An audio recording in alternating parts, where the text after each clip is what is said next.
महाशिवरात्रि का त्यौहार जहां मुल्क भर में नहायत ही जोश व खरोश और मजहबी अक़ीदत के साथ मनाया जा रहा है, वहीं जनूबी कश्मीर के ज़िला शोपियां के नागाबल इलाके में कायम तीर्थराज कपाल मोचन मंदिर में अक़ीदतमंदों की गैर हाजिरी रही।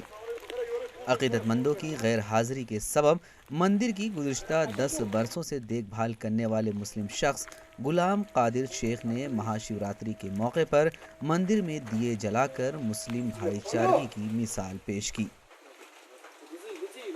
नाम गुलाम कादिर शेख, ये मंदिर कपाल मोचन अब दिन 10 वरी कर मुलाजम 10 वरी गई पंडित आव आज कह बोर्ड दो योर आव पंडित कहें सर डी सी साहब दियो हफ्ते सपोर्ट की गाड़ी में।